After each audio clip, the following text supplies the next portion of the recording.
Hello everyone, Excel अंकुश में आप सभी का स्वागत है। तो आज हम देखेंगे एक्सेल फॉर मार्केटिंग का वीडियो नंबर 2, जिसमें आज हम सीखेंगे अलाइनमेंट ए टू जेड के सारे ऑप्शंस। तो अलाइनमेंट होता क्या है और इसको हम कैसे यूज करेंगे। तो देखिए यहाँ पर अलाइनमेंट का अपना एक ग्रुप है जिसके अंदर उससे रिलेटेड कुछ ऑप्शंस दिए हुए हैं। तो अलाइनमेंट क्यों जरूरी है और इसका हम कैसे यूज करते हैं, तो इसको हम देखेंगे वन बाय वन सारे ऑप्शंस को। देखिए, जिस तरह से मैंने आपको फॉन्ट का एक सीक्रेट बताया था कि जब आप इस ऑप्शन पर जाते हैं तो आपको कुछ ऑप्शंस एक्स्ट्रा मिलते हैं, उसी तरह से जब आप अलाइनमेंट ऑप्शन पर जाएंगे तो आपको अलाइनमेंट से रिलेटेड कुछ ऑप्शंस मिलेंगे। बट ये ऑप्शंस ऑलरेडी यहाँ पर अवेलेबल होते हैं, तो मैं आपको डायरेक्ट बाहर से ही बताऊंगा। चलिए हम स्टार्ट करते हैं इन सारे ऑप्शंस को कैसे हम यूज करेंगे। उसके बाद फिर मैं आपको इस फाइल पे उसको वर्क करके बताऊंगा। सिंपली सबसे पहले देखिए, जैसे कि आप कोई सेल पर क्लिक करते हैं और आप कुछ टाइप करते हैं, कुछ बड़ा। सपोज मैं यहाँ पे टाइप करता हूँ एक्सेल अंकुश। ओके, तो देख पा रहे हैं आप कि ये दूसरे सेल में चला गया। इट मीन्स कि जब आप बाहर क्लिक करेंगे तो ये आपको विजिबल होगा कि ये इन दो सेल में है, बट एक्चुअल में ये इस सेल में टाइप किया हुआ है। कैसे हम पता करेंगे, तो जब आप इस पर क्लिक करते हैं तो देखिए यहाँ पे ये पूरा कंटेंट शो कर रहा है, लेकिन आप इस सेल पर क्लिक करेंगे तो यहाँ पे देखिए फॉर्मूला बार में कुछ भी डिस्प्ले नहीं कर रहा है। जी हाँ दोस्तों, इस बार को आप फॉर्मूला बार बोलते हैं।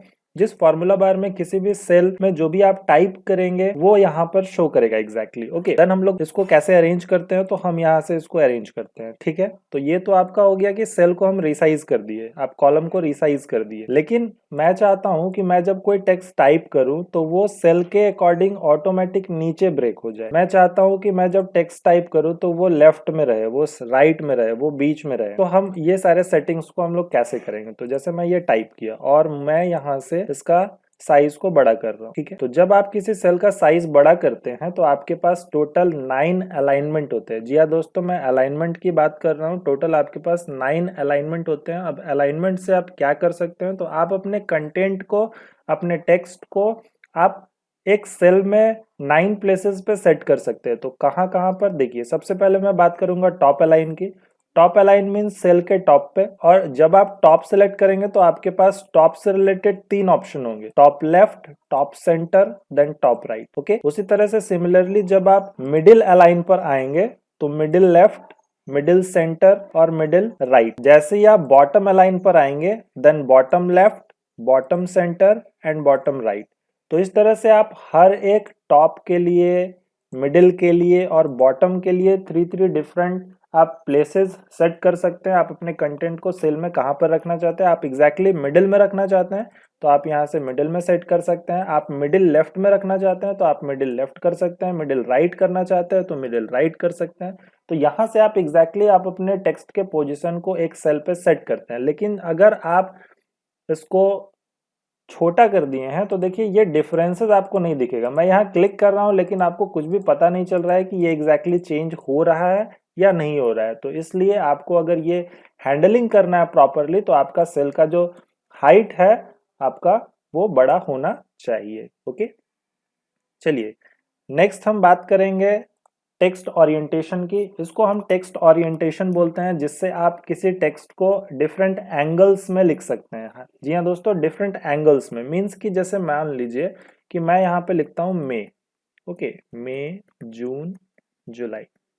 ठीक है, मैं इस मई को तिरछा लिखना चाहता हूँ, क्रॉस करके लिखना चाहता हूँ। देखिए यहाँ पे आपका ये जो ए बी लिखा हुआ है ये आपको एग्जैक्ट प्रीव्यू दिखा रहा है कि कैसा वो इफेक्ट आएगा। तो जिस तरह से ए बी यहाँ पे हाईलाइटेड है, जिस तरह से ए बी यहाँ पे हाईलाइटेड है, देखिए हर एक ऑप्शन में ए बी का जो मोड है वो डिफरेंट शो कर रहा है। तो सिंपली आप क्लिक करेंगे तो वो उस मोड पे चेंज हो जाएगा। आपको सिंपली सेल को सिलेक्ट करना है, देन ऑप्शन में जाके आप उस ऑप्शन को सिलेक्ट करेंगे जैसा प्रीव्यू आपको दिखा रहा है वो, तो क्लिक करने पे वैसा प्रीव्यू आ जाएगा। अगर आपका पूरा टेक्स्ट विजिबल नहीं होता है तो आप सिंपली क्या करेंगे, अपने रॉ के हाइट को इंक्रीज कर देंगे। ओके, तो इस तरह से वो क्लियर विजिबल होगा। तो आपके पास यहाँ पे मल्टीपल ऑप्शंस होता है कि आप अपने टेक्स्ट को किस मोड में रखना चाहते हैं, देन आप उसका अलाइनमेंट सेट करेंगे कि आप उसको प्रॉपरली कहाँ एग्जैक्टली फिट करना चाहते हैं। तो इस तरह से आप अलाइनमेंट के बेसिस पे आप सेट कर सकते हैं कि आपको कहाँ पर सेट रखना है अपने टेक्स्ट को।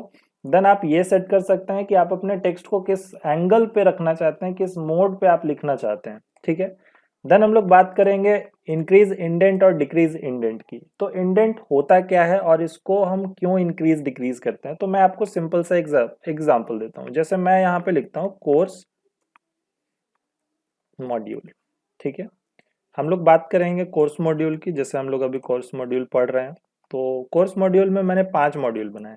तो मैंने लिखा M1, ओके, देन मैंने लिखा M2, देन मैंने लिखा M3,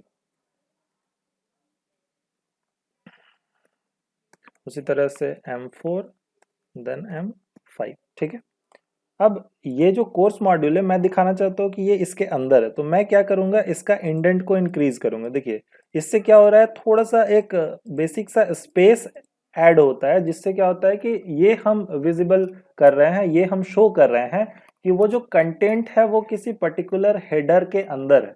इट मीन्स कि आप सब हेडिंग शो कर रहे हैं, इस तरह से आप उसको शो करते हैं। ओके, देन सपोज मान लीजिए कि मुझे ये जो आपका 1 नंबर है, इसके बाद मुझे मान लीजिए 1 का कुछ डिटेल्स लिखना था। मैं इसको हटा देता हूँ थोड़ी देर के लिए।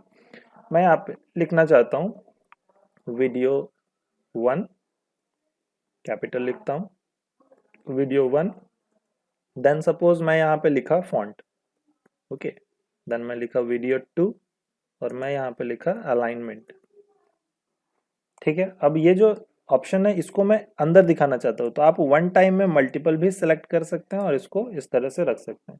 तो देखिए ये यहाँ पे ये विजिबिलिटी शो कर रहा है कि कोर्स मॉड्यूल के अंदर M1 है, then video 1 font, video 2 alignment, इसी तरह से लाइकवाइज आप उसको इंडिकेट कर सकते हैं, उसको लिख सकते हैं। ओके, देन आपको इसको बैक करना है, तो आप यहाँ से उसको बैक कर सकते हैं। तो ये डिक्रीज इंडेंट हो गया और इससे क्या कर सकते हैं, आप इंक्रीज कर सकते हैं। तो इस तरह से आप अगर सब हेडिंग्स बना रहे हैं, सब पॉइंट्स बना रहे हैं, तो आप अपने कंटेंट को इंक्रीज इंडेंट और डिक्रीज इंडेंट के बेसिस पे परफेक्टली अरेंज करें, ताकि आपका जो डॉक्यूमेंट है वो एग्जैक्टली शो करे कि एग्जैक्ट डॉक्यूमेंट क्या डिस्प्ले कराना चाहता है। ओके, क्योंकि प्रेजेंटेशन जितना इफेक्टिव होगा डॉक्यूमेंट का, आप उतने ही प्रोफेशनली वर्क कर पाएंगे और आपका प्रोडक्टिविटी लेवल जो है वो इंक्रीज होगा। क्योंकि वर्क सबको ही करते हैं, लेकिन एग्जैक्टली कैसे वर्क होता है हर एक टॉपिक का मैं आपको एग्जांपल्स के साथ बताऊंगा, और वो एग्जांपल बहुत ही सिंपल और बहुत ही इफेक्टिव होगा ताकि आप उसको आसानी से समझ। देन हम लोग बात करेंगे रैप टेक्स्ट की। अब रैप टेक्स्ट क्या होता है और ये क्यों इंपॉर्टेंट है। देखिए रैप टेक्स्ट बेसिकली किस लिए यूज किया जाता है। सपोज मान लीजिए मैं एक न्यूज शीट लेता, सपोज मान लीजिए आप यहाँ पे कोई डाटा लिख रहे हैं, ठीक है। जैसे मैं यहाँ पे लिखता हूँ, सबसे पहले एक बड़ा डेटा लिखा, जैसे ही मैंने ये डेटा लिखा, ये क्या हो गया, दूसरे सेल में चला गया, तो मैं इसको बड़ा कर सकता हूँ, मेरे पास एक ऑप्शन। लेकिन आप एक चीज नोटिस करिए कि जब आप किसी भी कॉलम को या किसी भी रॉ को इंक्रीज डिक्रीज करते हैं, तो बाकी का जो है एरिया वो शिफ्ट होता है। जैसे मैं इसको इधर किया तो देखिए बाकी का एरिया भी तो इधर शिफ्ट हो रहा है। अगर मैं इसको इंक्रीज कर रहा हूं तो बाकी का एरिया भी आगे इंक्रीज हो रहा है। सपोज आप यहां तक प्रिंट आउट कर सकते हैं एक पेज में, ओके, इतना एरिया आपका एक पेज का है जिसमें आप प्रिंट आउट कर। तो जब आप इसको इंक्रीज कर देते हैं तो ये क्या होता है कि आपका जो यहाँ का कंटेंट होगा वो पेज के बाहर चला जाएगा प्रिंटिंग के लिए, तो फिर सेटिंग में प्रॉब्लम होगा। तो सिंपली करना क्या होता है कि आपका जो कंटेंट है आप इसी साइज में उसको सेट करना चाहते हैं। ओके, तो सिंपली आपको इसको सिलेक्ट करना है और आप रैप टेक्स्ट कर देंगे। तो रैप टेक्स्ट क्या करेगा, आपका जो कंटेंट होगा उसको उसी सेल पे कर देगा, लेकिन वो लाइन ब्रेक करेगा, वो आपको दूसरे सेल पर नहीं ले जाएगा, वो केवल लाइन को ब्रेक कर देगा, डायरेक्टली नीचे वो कंटेंट आ जाएगा। अब इसको क्या करना है कि आपको सेंटर पे इस तरह से सेट कर लेना ताकि जो आपका विजिबिलिटी है वो क्लियर। इसी तरह से मैं बात करूंगा, जैसे मैं मान लीजिए यहाँ पे लिखना चाहता हूँ तो कस्टमर्स नेम जो है वो आगे चला गया, देन मैं इसको क्या करूंगा, रैप टेक्स्ट कर लूंगा और इसको मैं थोड़ा सा एडजस्ट कर लूंगा ताकि कस्टमर और नेम थोड़ा विजिबल हो। इस तरह मैं आपको इसका शॉर्ट की बताता हूँ, जिस शॉर्ट की के बेसिस पे आप इसको अप्लाई कर सकते हैं। तो कैसे हम करेंगे, तो चलिए कस्टमर आईडी में लेता हूँ। अब देखिए सिंपली आपको क्या करना था कि यहाँ से मुझे ब्रेक करना है, तो मैं यहाँ सेलेक्ट करूंगा और मैं अल्ट बटन प्रेस करूंगा और अल्ट बटन के साथ एंटर प्रेस करूंगा। अगर आप कीबोर्ड यूज करते हैं लैपटॉप का तो अल्ट दो साइड होता है, स्पेस बार के लेफ्ट में, स्पेस बार के राइट साइड में। तो स्पेस बार के लेफ्ट में जो अल्ट बटन होगा आप अल्ट बटन प्रेस करेंगे, देन आप एंटर बटन प्रेस करेंगे, तो ये आपका रैप टेक्स्ट हो जाएगा। देन हम बात करेंगे मर्ज एंड सेंटर की। मर्ज एंड सेंटर ऑप्शन आपका हेडिंग्स डिफाइन करने के लिए होता है। जैसे सपोज मान लीजिए कि मैंने कुछ कंटेंट लिखा है और मुझे उसका हेडिंग शो करना है, तो मैं सपोज यहाँ पे लिखता हूँ और मुझे यहाँ पे हेडिंग देना है, तो मैं क्या करूंगा, इसको सेलेक्ट करके यहाँ से मर्ज एंड सेंटर कर दूंगा। तो जैसे ही मैं मर्ज एंड सेंटर किया, देखिए ये तीनों सेल क्या हो गया, मर्ज हो गया। और यहाँ पर लिखा है मर्ज एंड सेंटर, इट मींस कि आपका सेल जो है वो मर्ज तो होगा ही, साथ ही साथ देखिए अलाइनमेंट जो है वो सेंटर सेट हो गया है, ठीक है। तो मतलब कि जब भी आप यहाँ पे कुछ लिखेंगे, प्रोडक्ट रिपोर्ट, तो वो क्या होगा, ऑटोमेटिक सेंटर पे चला जाएगा। मैं इस एरिया को सिलेक्ट करता हूँ और मैं यहाँ पे जाके मर्ज अक्रॉस करता हूँ। तो मैं मर्ज अक्रॉस किया तो देखिए ये मर्ज तो हुआ, लेकिन ये अभी क्या है, लेफ्ट में है। ये मर्ज हो गया है लेकिन ये लेफ्ट में है। यहाँ पे मर्ज इन सेंटर में क्या हुआ था, टेक्स्ट अलाइनमेंट भी सेंटर पे शिफ्ट हो जाता है। इसको मैं सिलेक्ट किया, देन मैं सिलेक्ट किया मर्ज सेल। मर्ज सेल में भी सेम काम होगा, देखिए ठीक है। लेकिन यहाँ पे एक ऑप्शन जो है आपका मर्ज अक्रॉस, ये थोड़ा डिफरेंट है। क्या डिफरेंट है, देखिए जैसे मान लीजिए कि आपको इतना लाइंस बनाना है, जैसे यहाँ पे मैं 1 लिखा, then 2, then 3, then 4, then 5। Okay, अब 1 के लिए मुझे 3 सेल को मर्ज कर, इसको सेलेक्ट करूंगा, देन मर्ज इन सेंटर करूंगा, देन इसको सेलेक्ट करूंगा, देन मर्ज, देन मर्ज। तो इससे क्या होगा, आपका 5 टाइम्स आपको सेलेक्ट करके मर्ज करना पड़ेगा। तो मैं सिंपली क्या करूंगा, इसको सेलेक्ट करूंगा। ओके, तो मर्ज अक्रॉस से क्या होगा कि अगर आप मल्टीपल एरिया सेलेक्ट करते हैं तो मर्ज अक्रॉस आपका जो होता है वो, मर्ज अक्रॉस क्या होता है कि जब आप मर्ज अक्रॉस अप्लाई करते हैं तो देखिए ये क्या करेगा, जो भी कॉलम्स होगा उसको मर्ज कर देगा। यानी कि आपका पर्टिकुलर रॉ वो डिफाइन कर देगा, रॉ आपका एज इट इज रहेगा, वो कॉलम को क्या करेगा, मर्ज कर देगा। यहाँ पे मेरे पास 3 कॉलम था तो अब ये एक में शिफ्ट हो गया। यहाँ पे मेरे पास 3 कॉलम था तो एक में शिफ्ट हो गया। सिमिलरली मान लीजिए मुझे यहाँ पर कुछ डेटा बनाना है जिसमें मुझे 5 कॉलम को मर्ज करना है। तो मैं यहाँ पे सपोज 2 रॉ बनाना चाहता हूँ जिसमें 5 कॉलम चाहिए। तो मैं सिंपली क्या करूंगा, इन एरिया को सिलेक्ट करूंगा और मैं मर्ज अक्रॉस यूज करूंगा। तो मर्ज अक्रॉस क्या करेगा, मेरा 2 रॉ डिफाइन कर देगा जिसमें 5-5 कॉलम्स अवेलेबल होंगे जॉइंट मोड पे। तो इस तरह से आप merge and centre, merge across, merge cell और मर्ज एंड सेंटर दोनों सिंपल है। अगर आप कितना भी एरिया सेलेक्ट करते हैं और मर्ज एंड सेंटर करते हैं तो ये सारे को ज्वाइंट करके एक सेल में कन्वर्ट करेगा और टेक्स्ट जो होगा वो हमेशा सेंटर में टाइप होगा। अगर आप मर्ज सेल्स यूज करते हैं, सारे सेल को मर्ज कर देगा और एक सेल में कन्वर्ट कर देगा, लेकिन टेक्स्ट का अलाइनमेंट लेफ्ट होगा क्योंकि इसमें केवल मर्ज सेल है, सेंटर अवेलेबल नहीं है। देन हम अनमर्ज की बात करेंगे। अनमर्ज मीन्स कि जिसको आप मर्ज किए हैं उस पर क्लिक करके आप उसको दोबारा से नॉर्मल कर सकते हैं। जो भी आपने गड़बड़ की है, यानी कि जो भी आपने ऑप्शन चेंज किए हैं उसको अगर आपको फिर से ज्वाइंट करना है तो आप सिंपली उस ऑप्शन पर क्लिक कर सकते हैं, वो दोबारा से ज्वाइंट हो जाएगा। या फिर आप बाहर में डायरेक्ट यहाँ पर क्लिक करें तो भी आप उसको कर सकते हैं। तो ज्यादातर जो ऑप्शन यूज होता है वो मर्ज इन सेंटर और मर्ज अक्रॉस यूज किया जाता है। ठीक है, तो इस तरह से आप मर्ज कर सकते हैं। चलिए, तो ये सारे ऑप्शंस आपने देखे 1 बाय 1, अलाइनमेंट और ये सब कैसे हम यूज करते हैं। तो मैं सिंपल सा आपको इस फॉर्मेट पे बता देता हूँ ताकि जो आपका ऑप्शन है वो क्लियर हो जाए और आप उसको बेटर वे में समझ सके कि एक्चुअली में हम लोग इसको कैसे डॉक्यूमेंट में यूज करेंगे। देखिए आपके पास ये डॉक्यूमेंट है, देन हम लोग इसको थोड़ा सा डेकोरेट करेंगे। तो पहले वाले वीडियो में मैंने आपको फॉन्ट के बारे में बता दिया है ऑलरेडी, तो फटाफट हम लोग करते हैं। तो यहाँ से मैं कलर अप्लाई कर दिया, इसको बोल्ड कर दिया। ओके, देन मैंने इसमें बॉर्डर अप्लाई कर दिया। अब देखिए ये थोड़ा परफेक्ट नहीं लग रहा है मुझे। चलिए अब सबको अरेंज कर लीजिए थोड़ा।